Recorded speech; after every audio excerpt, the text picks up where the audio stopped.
একাত্তরে আমরা দেখেছি যে পাক হানাদাররা দরজায় ঠক ঠক করতো এবং জিজ্ঞেস করতো যে মুক্তি আছে কিনা।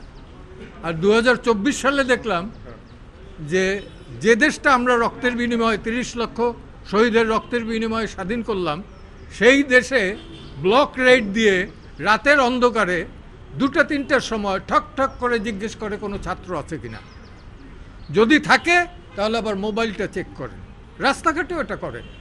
কোন আইনের বলে করেন, কোন অধিকার বলে করেন? মোবাইল চেক করার রাইট তো কারো নাই। It is absolutely personal affairs.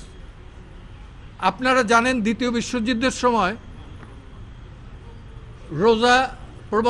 রোজা লুক্সেমবার্গ, তার একটা ডায়েরি আছে, কই নাৎসিরা পর্যন্ত সেটা চেক করে নাই।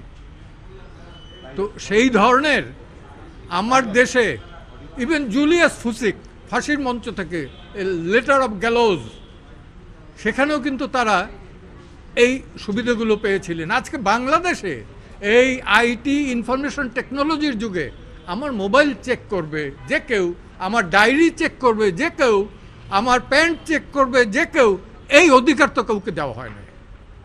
স্পেসিফিক যদি কোনো এলিগেশন থাকে, হ্যাঁ আমার বিরুদ্ধে সেটা দিবে, থানায় ডায়েরি করবে এবং গ্রেপ্তার করবে। তো এইটার তো কোনো নেই। এবং এইখানে অ্যাপেলেট ডিভিশনের 54 এবং 167 রিমান্ড এবং 54 গ্রেপ্তার নিয়ে একটা সুনির্দিষ্ট নীতিমালা আছে। এই যে ডিবিতে নিরাপত্তার নামে নাকি রাখা হয়েছে, এইটা কোন আইনে? ডিবি কিভাবে রাখতে পারে নিরাপত্তা আইনে?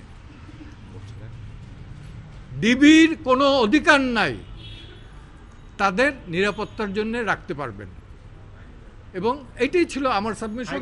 প্রশ্ন তুলেছে যে খাওয়ানোর পরে নিয়ে আবার ছবি তোলা হয়, কি বলতে চেয়েছে হাইকোর্ট? কি বলতে চেয়েছে? সেটা বলছে যে এইগুলো ফান।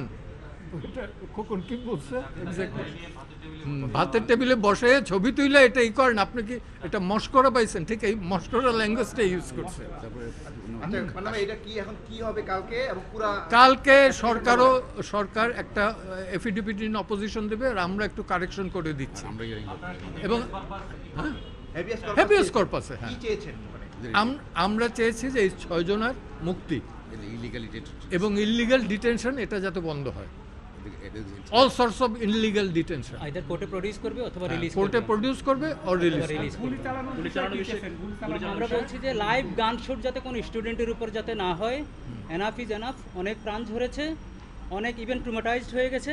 আমরা চাচ্ছি সর্বমহলে একটা শান্তিপূর্ণ অবস্থান বিরাজিত হবে এবং এখানে নিরীহ ছাত্র 16, 17, 18 বছরের এই ছেলেগুলো যাতে কোনো বুলেট বিদ্ধ হয়ে আর যাতে কবরে শায়িত না হয়, আর যাতে হাসপাতালের মর্গে না যায়, এই ব্যাপারে হাইকোর্ট, সর্বোচ্চ আদালত যে প্রোটেকশন এখন খুবই জরুরি। আপনার হাইকোর্টের অ্যাম্পল পাওয়ার আছে প্রোটেকশনের ক্ষেত্রে, ডাইরেকশনের ক্ষেত্রে, ওইটাই চাওয়া হয়েছে। আপনারা তো সাংবাদিক, আপনারা জানেন দেশ স্বাধীন হওয়ার পর ইভেন পাকিস্তান আমল 47 থেকে এই পর্যন্ত 71 বাদে আর কখনো এই স্বল্প সময়ে এতগুলো তরুণ আত্মাহুতি দিয়েছে কিনা এইটা ইতিহাসে। আমিও কিন্তু ছাত্রলীগ করতাম, আমিও কিন্তু 71-এ গুলি খেয়েছি বা হাঁটুতে।